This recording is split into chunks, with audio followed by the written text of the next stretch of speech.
The silk felt foreign against Anita's skin, like wearing someone else's life. She stood motionless in the center of the preparation room while 3 attendants circled her, adjusting invisible imperfections in the fabric, smoothing wrinkles that existed only in their professional imagination. The hanbok was custom-made, a fusion design that incorporated traditional Korean elements with contemporary Western silhouettes, Madame Kang's idea, a compromise that satisfied no one and cost more than Anita's entire childhood home in Accra. Through the window, she could see the estate gardens being transformed into a wedding venue. Workers in matching uniforms arranged chairs with military precision. Florists positioned arrangements of white peonies and roses that had been flown in from the Netherlands. A string quartet was setting up near the ceremonial arch, their instruments catching the afternoon light. Everything was beautiful, everything was controlled, everything belonged to someone else. "The photographer will arrive in 20 minutes, one of the attendants said in careful English. "Madame Kang requests that you be ready for the pre-ceremony portraits." Anita nodded without speaking. She had learned in the past 18 months that words were currency in this household, and she had been spending hers too freely. Better to observe, better to wait. The door opened and Madame Kang Yunyoung entered, her presence filling the room like expensive perfume. She wore a traditional hanbok in deep burgundy, her silver hair swept into an elegant chignon. At 63 she remained striking, the kind of beauty that came from generations of careful breeding and ruthless self-maintenance. "Leave us," she said to the attendants. They vanished without a sound. Madame Kang circled Anita slowly, examining her like a piece of art she was considering for purchase. Her expression revealed nothing. "The dress fits well," she finally said.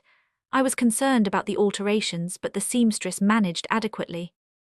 "It's beautiful, thank you." "Beauty is expected, adequacy is the minimum." Madame Kang stopped in front of her, close enough that Anita could smell her perfume, something floral with an undertone of something sharper. "Today you become a Kang. Do you understand what that means?" "I believe so." "No, you don't." The older woman's voice carried no malice, only certainty. "But you will learn. My son chose you against considerable opposition. I advised against it. His father threatened to remove him from the succession, but Junho can be remarkably stubborn when he wants something." Anita kept her face neutral. She had heard variations of this speech before, the reminder that she was tolerated, not welcomed, that her presence in this family was a concession, not a celebration. "I intend to honor the family," Anita said carefully. "Intentions are meaningless, results matter." Madame Kang reached out and adjusted a strand of Anita's hair, the gesture almost maternal. "You are intelligent, I recognized that immediately. Intelligence can be useful or it can be dangerous. The choice is yours." She left without waiting for a response. Anita turned back to the mirror and studied her reflection. The woman looking back at her was almost unrecognizable, polished, elegant, expensive, a suitable bride for the heir to the Kang Empire. But underneath the silk and the careful makeup, she was still Anita Mensah from Osu, Accra. Still the girl who had worked 3 jobs to pay for university.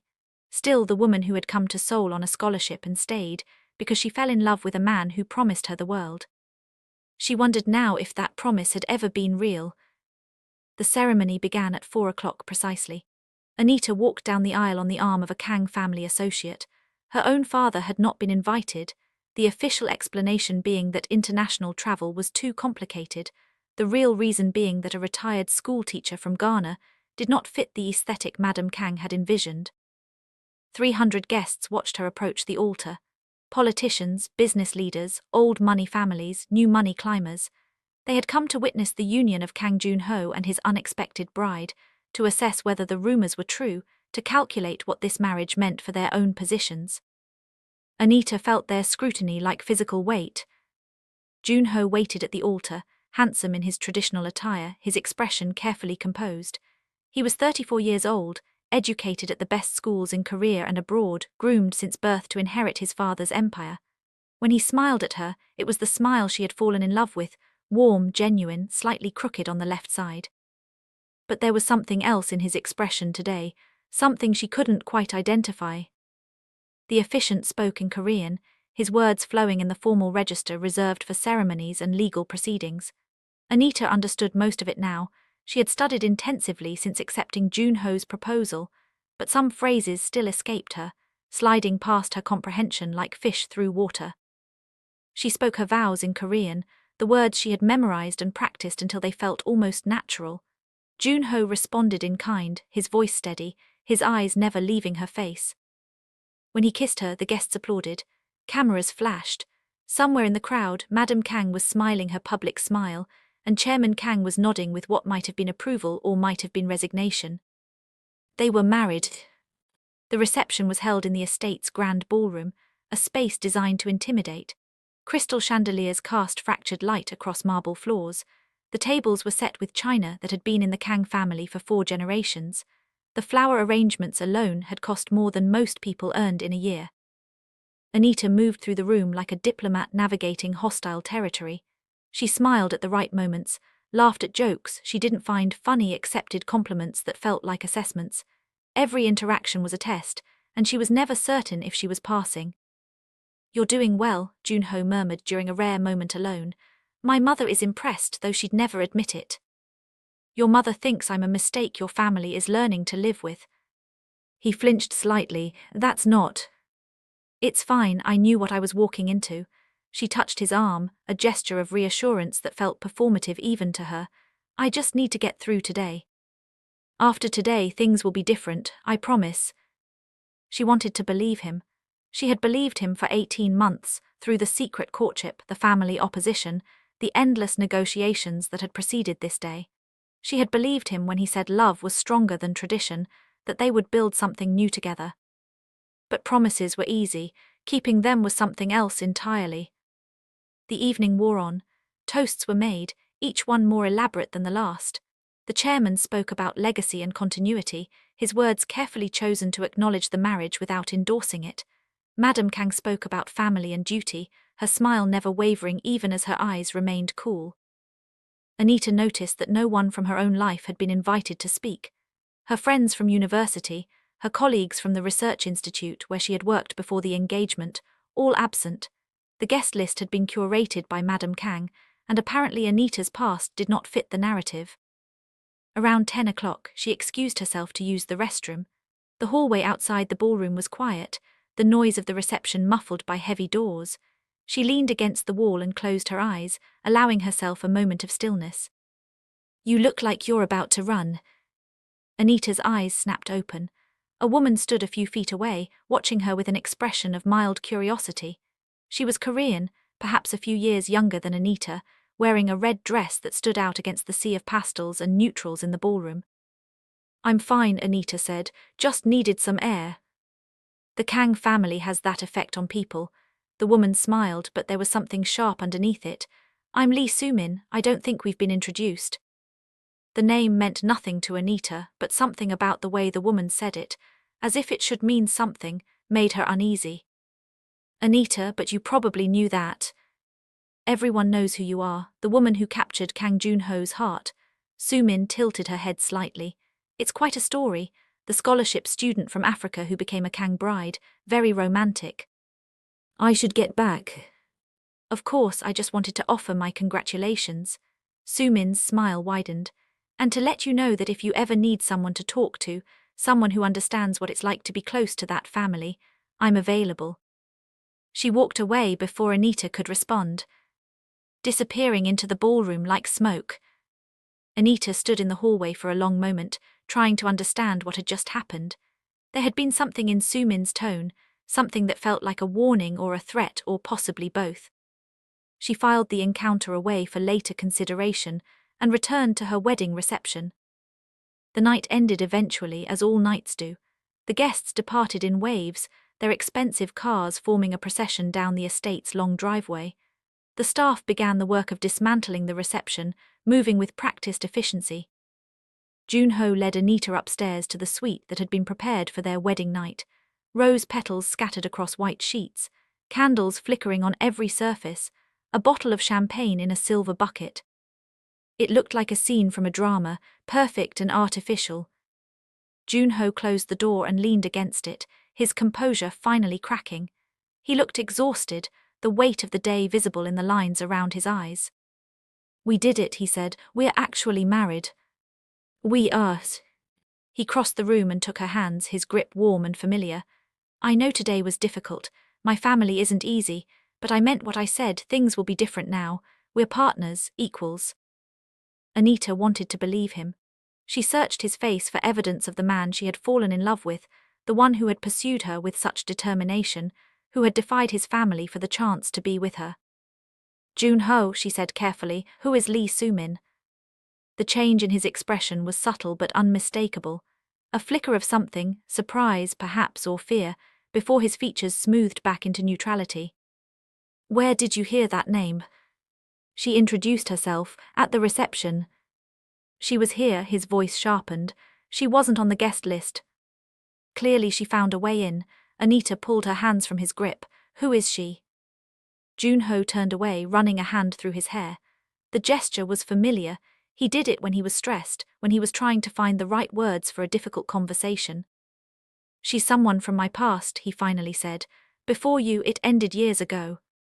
That's not an answer. It's complicated. Then uncomplicate it. He was quiet for a long moment. When he turned back to face her, his expression had changed. The warmth was gone, replaced by something harder, more guarded. Soo-min and I were together for 3 years. My family didn't approve, her background wasn't suitable. When my father threatened to cut me off, I ended it. He paused.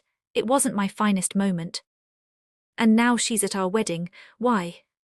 I don't know. I haven't spoken to her in over 2 years. Anita studied his face, looking for signs of deception. She had learned to read him over the past 18 months, to recognize the small tells that revealed when he was being less than honest. But tonight his expression was opaque, unreadable. Is there anything else you need to tell me? No, he reached for her again. Anita, please, that part of my life is over. You're my wife now, you're my future. She let him hold her, let him kiss her, let the night proceed as wedding nights are supposed to proceed. But somewhere in the back of her mind, a small voice was asking questions she didn't want to consider. What else didn't she know about the man she had married? The answer came 3 days later. Anita was in the library, trying to find a book to occupy her time. The estate was vast and beautiful and utterly boring. She had no role here, no purpose beyond being Jun-ho's wife. Her research position had been quietly terminated after the engagement, the official explanation being that she needed time to prepare for her new responsibilities. The real explanation was that Kang wives did not work. She was examining a shelf of Korean literature when she heard voices in the hallway. Madam Kang and someone else, a man, speaking in rapid Korean that Anita struggled to follow. Can't be ignored, the timeline is clear. I'm aware of the timeline. I'm also aware that this information, if it becomes public. It won't become public, that's why I'm bringing it to you first. Anita moved closer to the door, her heart beating faster.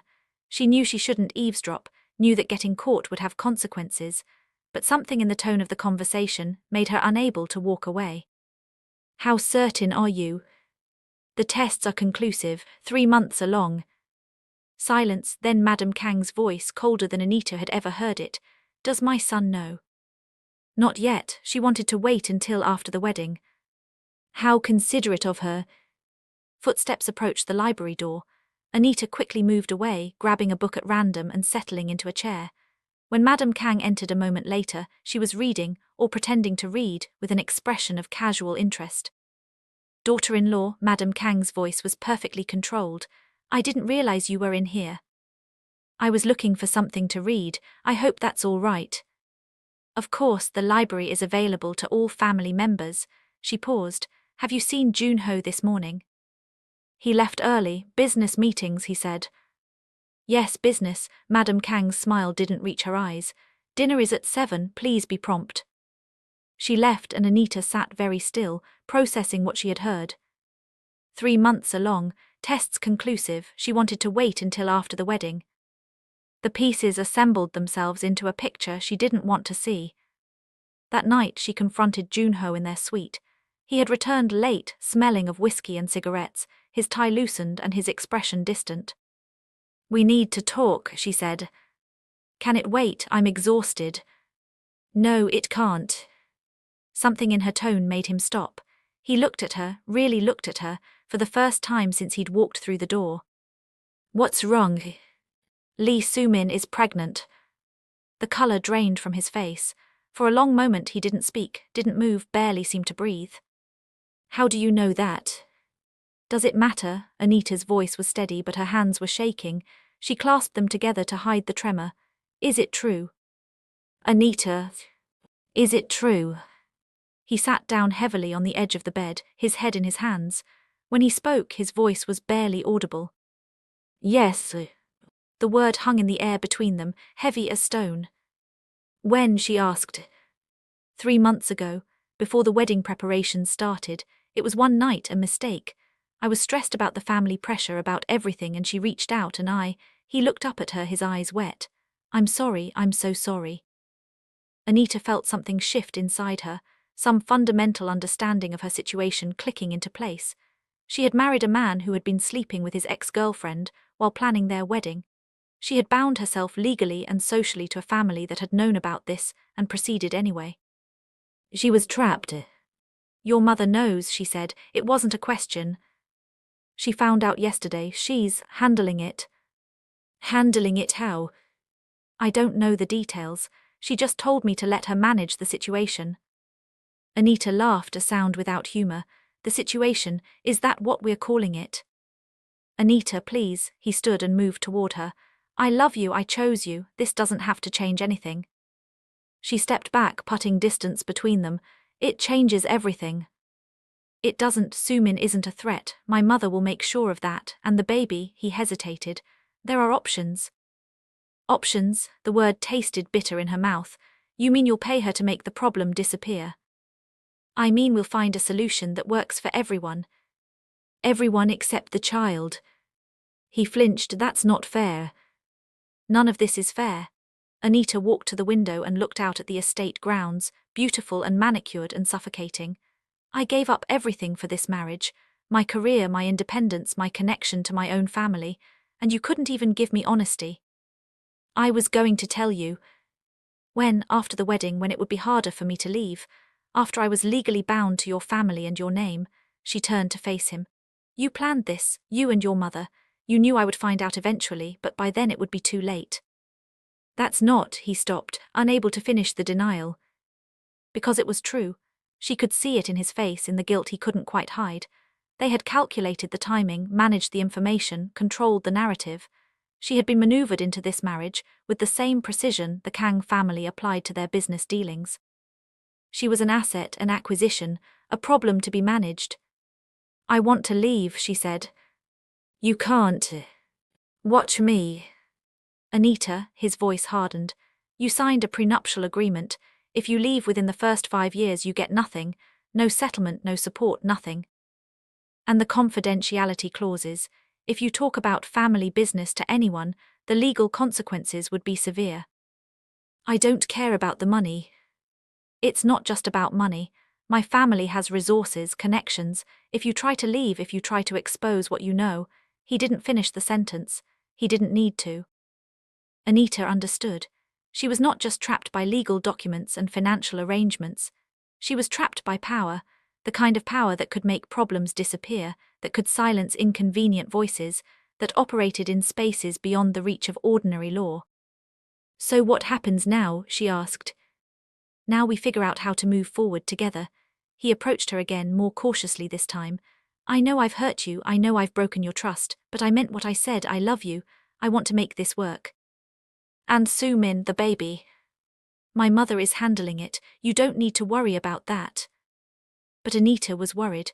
Not about Sumin as a rival, that concern seemed almost quaint now, but about what handling it meant in a family like this, about what she had married into, about what she had become.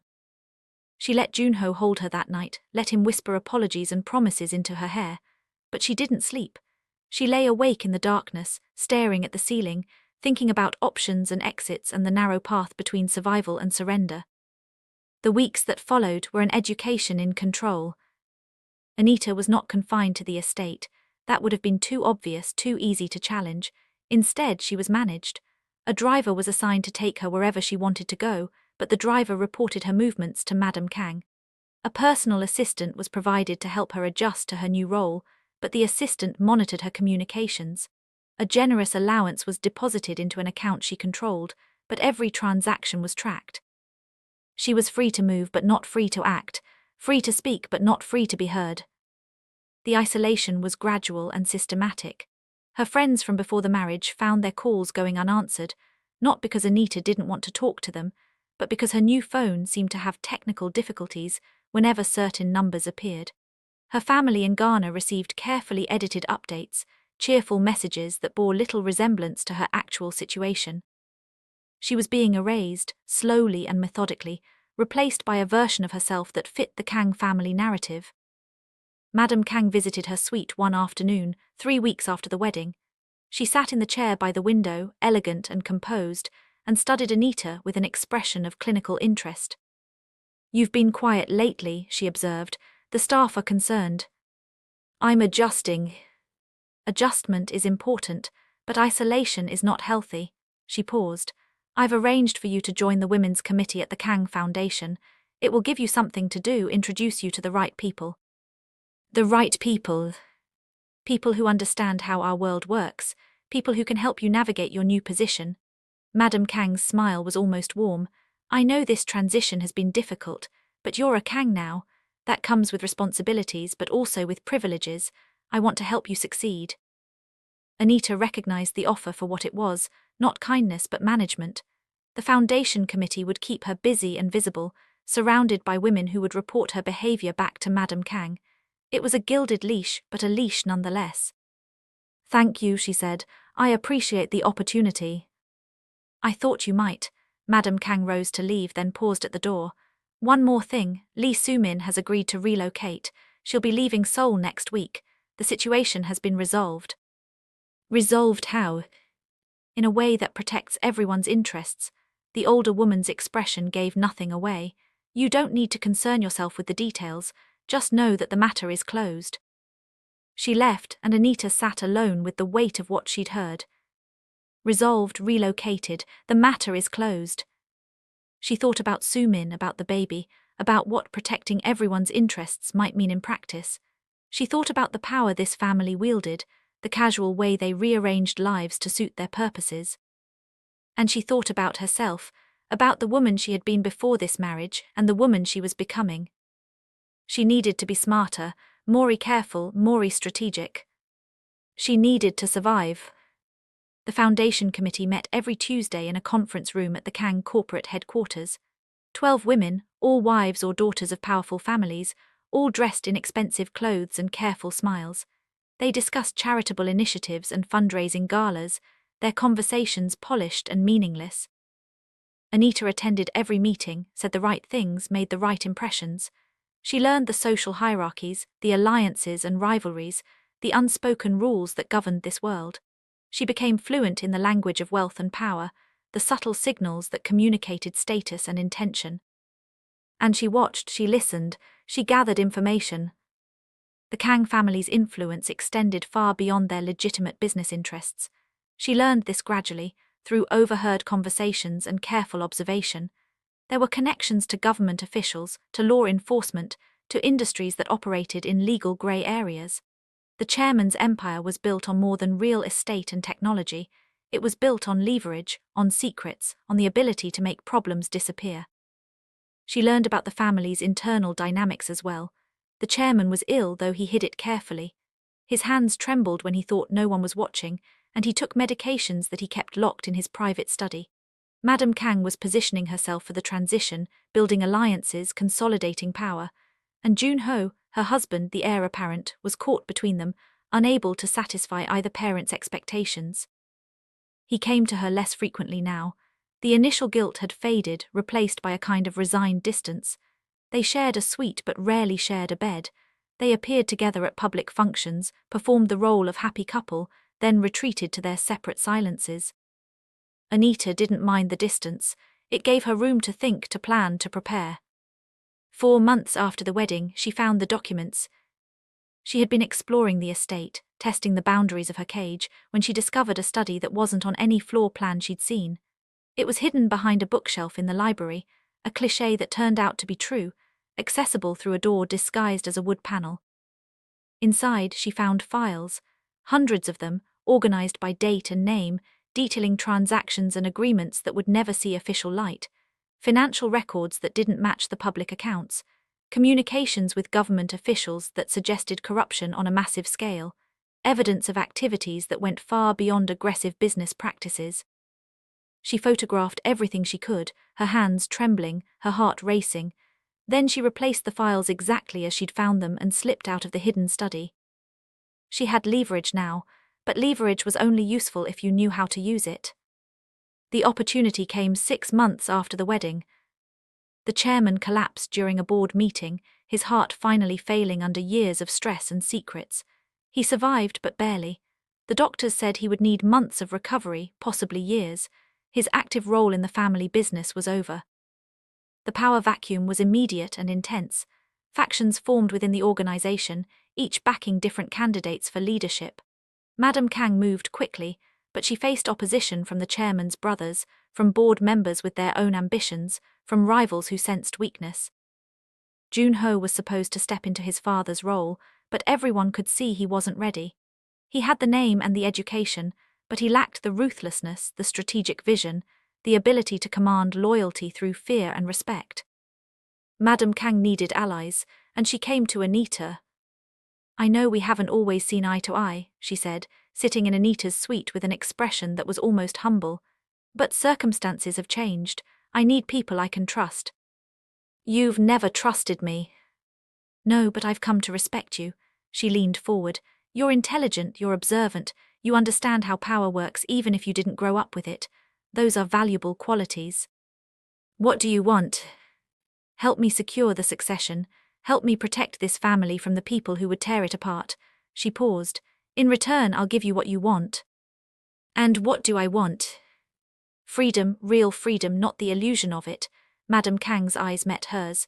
"I know you've been planning something. I don't know the details, but I know you're not as passive as you pretend to be. Help me now, and when this is over, I'll make sure you can leave on your own terms. Money, protection, a clean break, everything you need to start over." Anita considered the offer. It was manipulative, certainly. Madame Kang was using her just as she'd always been used. But there was something different in the older woman's manner, a desperation that hadn't been there before. The chairman's collapse had changed the calculus. Madame Kang was no longer operating from a position of absolute strength. She needed help, and she was willing to pay for it.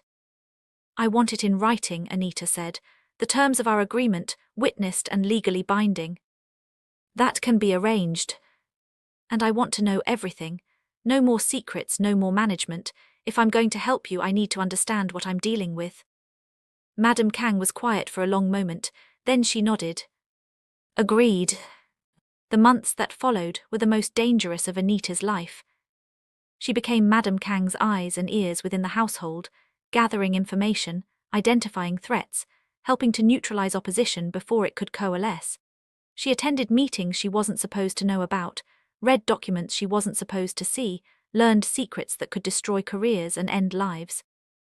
She learned about Lee Soo-min, the real story, not the sanitized version.